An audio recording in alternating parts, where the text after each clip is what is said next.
Tuloy na tayo sa bakbakang malakasan dito po sa USA versus Uzbekistan. Round number 2 ng kanilang rapid.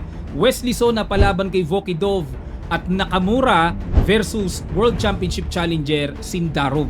2 games po na mabigatan ng ating pag-aaralan, pero bago natin pasadahan ay iwanan ko muna kayo ng puzzle atid sa atin ng Internet Chess Club application. Ito po yon. Ano kaya sa palagay nyo ang gagawing pinakamaganda ng white dito at nakuha ang initiative? Talagang ang ganda ng ginawa. Ang gaganda po ng mga puzzle dito sa Internet Chess Club application. So download na po kayo, libre lang naman.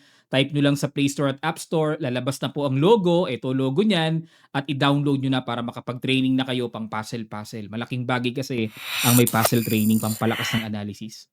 Okay, white dito si Wesley kay Vokidov. Ang ginawa, nag C4, English opening ang ginamit ni Wesley. Nag knight F6, knight C3, E5, knight F3, knight C6, at nag E3 lang. Ayan, no, medyo ito po hindi na talaga originally English kasi ang English opening yung gumaganito nagpa-fianchetto bishop di ba? Pero itong E3, ang intention ni Wesley, gusto niya mag D4. Bishop B4 kagad. Okay. Queen C2 para pag kinain yung knight, queen ang pangkakain, hindi mado-double pawn. Kinain nga, queen ang pinangkain. Ba't kaya kinain ni Vokidov Kasi wala namang na-damage na pawn structure, pero pinagpalit niya bishop niya. Queen E7, nag A3. Kasi dito may linyang nag-queen B4 A3 muna, pero ang plano dyan magbi-B4 din, tapos bishop B2. Nag D5. Okay. Kinontrol kagad ang sentro. Pagka kinain, may knight takes, tapos maaatake kagad ang queen. Nag D4, sinabayan ni Wesley. Kinain na yung D4, knight takes D4, knight takes D4, queen takes D4, at nag-castling na. Okay, dito po kung mapapansin nyo, pamigay yung pawn sa D5. Di ba? Pamigay libre. Pero nag-bishop dito lang. Okay, para po sa ating kaalaman, pagka kinapture kasi yan, magro-rook D8. Madali lang hahabulin lang din Pag nag-bishop C4, depensa, magbi-bishop E6 at mababawi yan. Halimbawa, mag-E4 o bishop takes D5 lang. Yung king kasi nasa gitna pa, nakapin. Mababawi, kain, and rook takes D5. Okay, dihado pa ang puti ngayon kasi yung king sa gitna under attack. So, pagkain yan dyan mamaya or queen takes, may pressure ang tore, magbabattery yan. Mainam na, nako, grabe, ang ganda ng position na ibibigay sa black.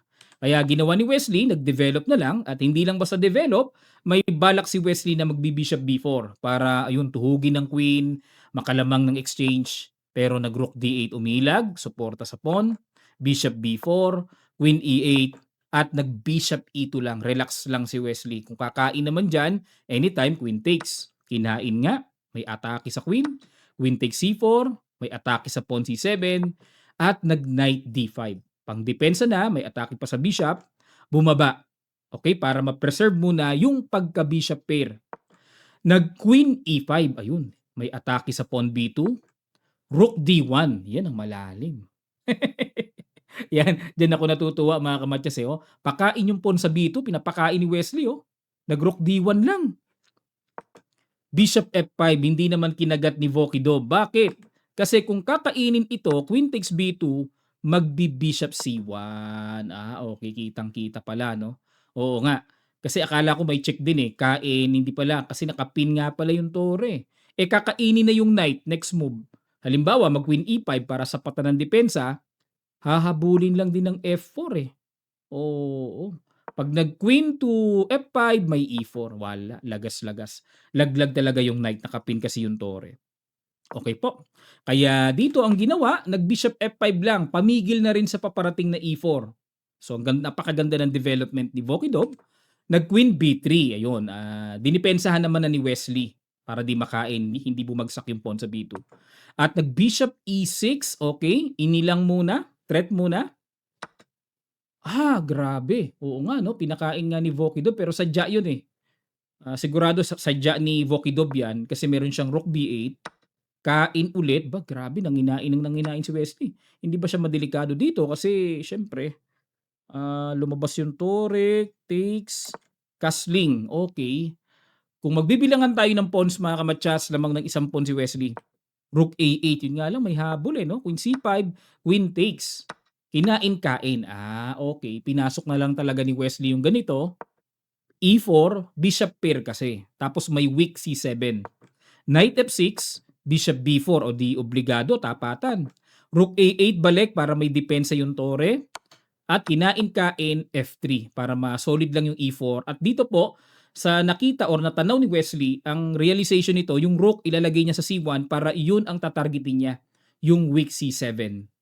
Okay? Equal number of pawns pero weak ang C7. So dito talaga masasabing may pilit ang puti. Bishop E7, Rook B2, talagang nanggulo talaga. Rook A1, grabe mga bitaw ni Wesley. Ayun, may sundot doon sa A8. At nag-H6. Okay, para pasingaw. Pag tsumik, may pasingaw. Nag-King F1 lang para depensahan yung bishop. Knight D7, Rook C1. Ayun na nga. Yan naman talaga ang pinaka-main goal to attack the weak C7. Nag-Rook B7, dinipensahan muna. Nag-H4 muna dito para walang G5 no at hindi makapag-create ng more space yung black sa king side. At nag-F6, ang plano ni Vokidov ay magki-King F7 para paalisin na yung bishop.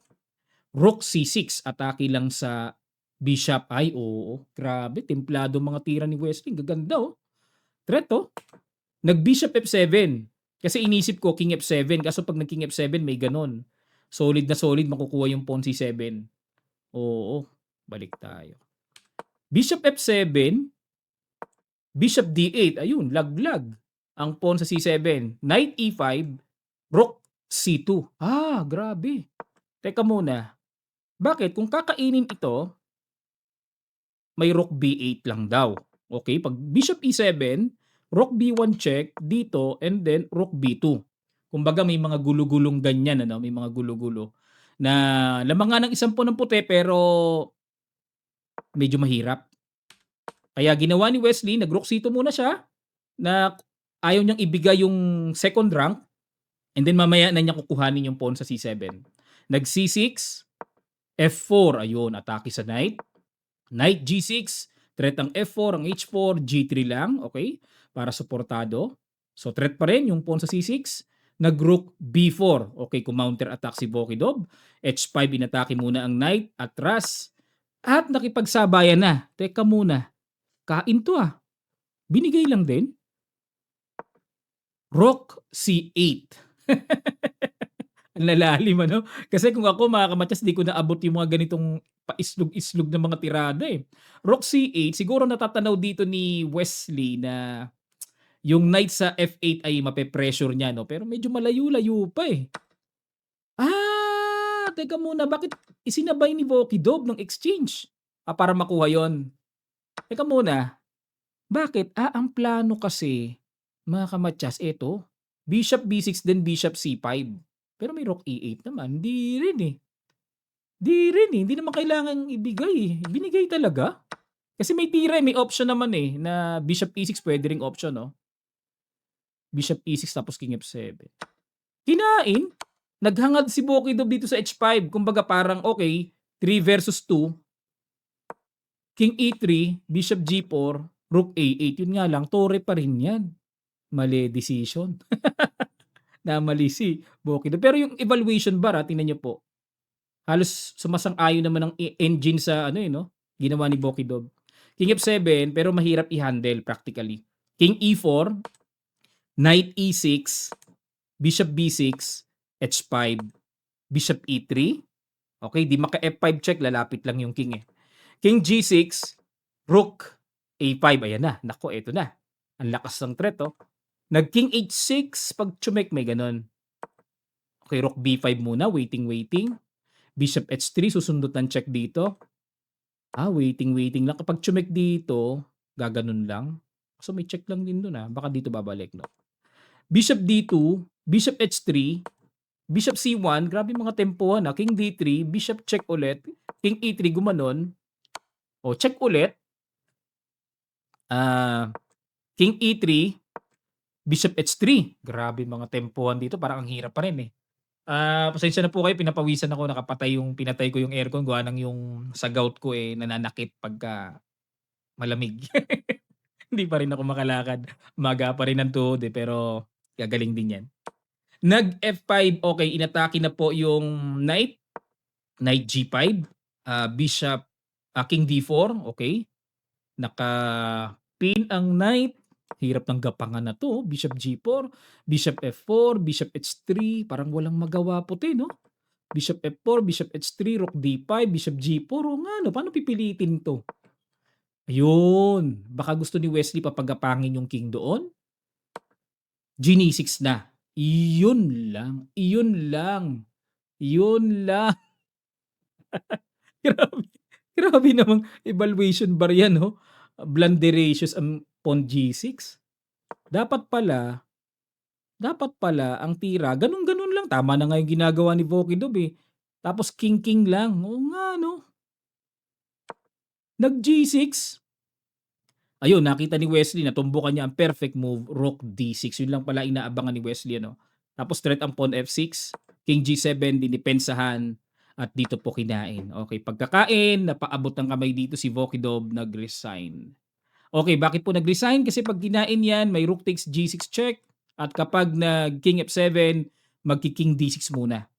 O kasi pag kinain kasi may ganun eh. O kaya hindi po laging kain ng kain pagka may libre, no mga kamatyas?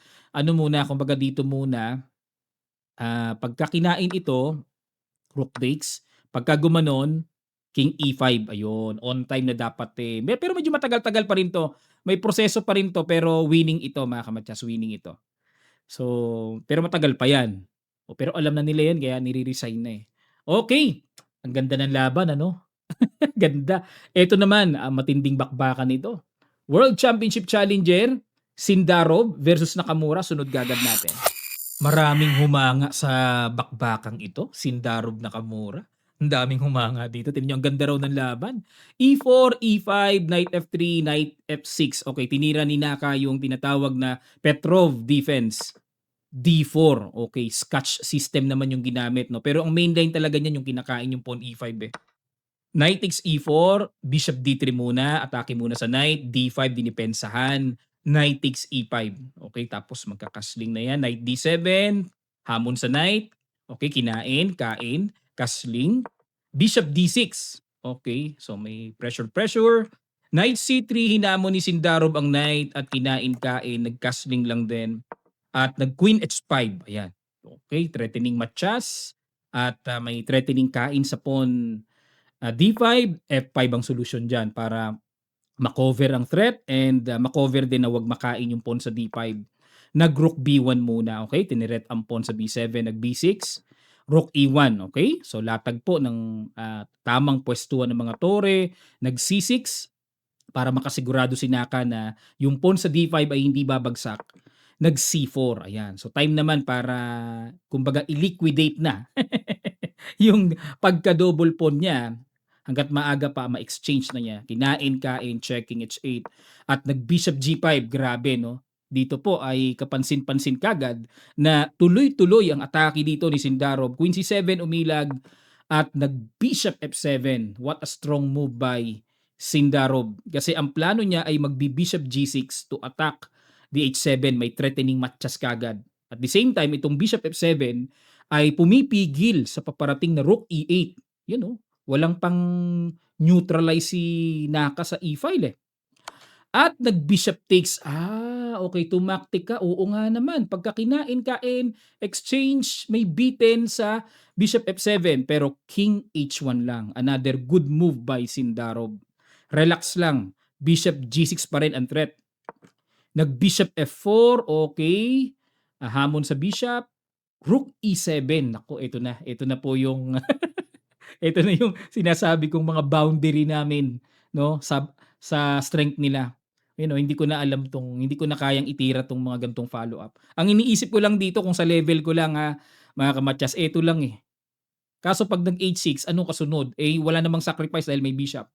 Doon lang naglalaro yung nakikita ko, no, pero sa level nila, aray ko. Rook E7, ang lakas. Oo. Rook D8. Nalulugaw ang isip ko rito Ay, okay. Gets ko na. Sabi ko sa inyo nakakalugaw. Bakit nag-rook D8? Kasi iniisip ko ito. Inisip ko yan. Kaso may kain dito, kain-kain, tapos ganito muna, threatening matchas. Pag tumulak, may kain doon. Tingnan nyo. Oh. Hanep yan. May ganun nga pala. No? Late ko lang nakita din. Okay, balik tayo. Kaya ginawa ni Naka, sinuportahan yung bishop kasi meron talaga nagbabadyang sacrifice doon eh. Oh! Grabe. Bishop F6? What? Mapapawat ka talaga. Aray ko, sumasakit yung gout ko. Natutuwa ako sa mga tira, kaso nananakit yung gout ko. Teka muna ha. Bishop F6 sacrifice. Brilliant! Kasi tingnan nyo yung evaluation bar oh.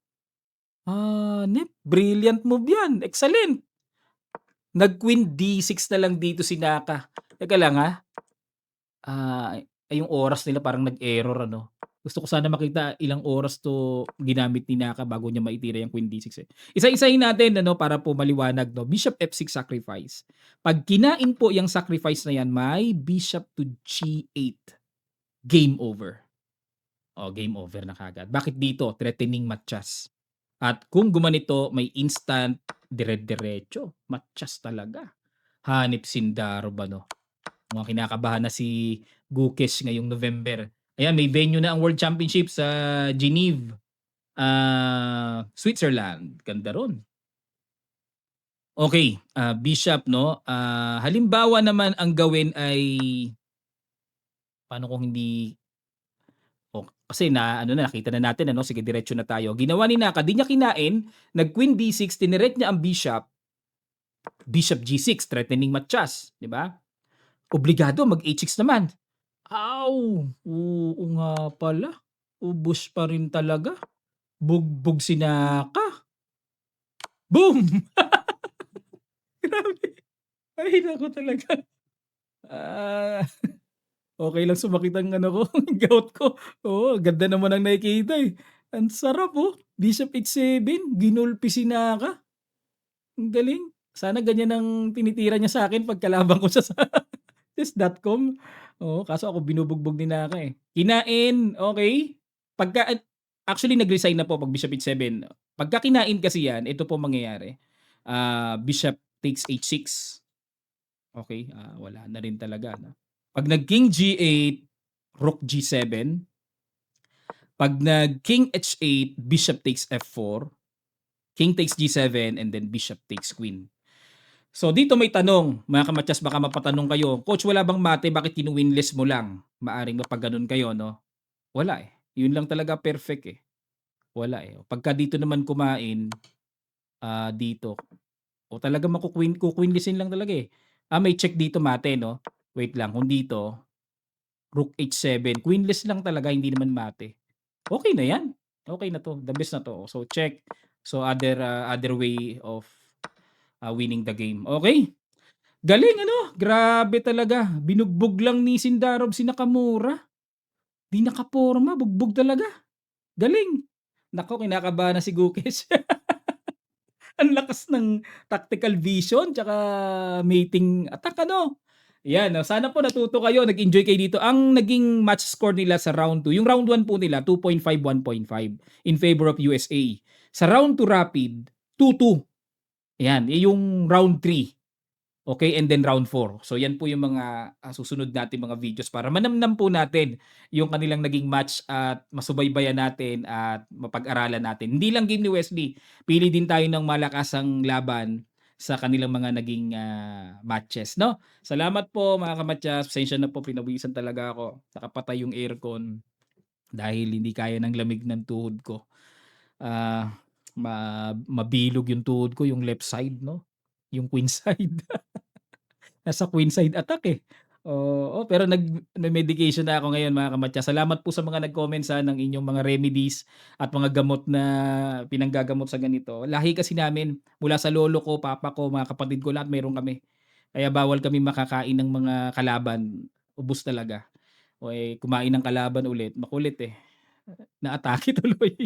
Salamat po mga kamatyas at magkita-kita tayo sa mga next pa nating videos na mapag-aaralang malakasan dito po sa USA versus Uzbekistan. Salamat po. God bless po sa ating lahat.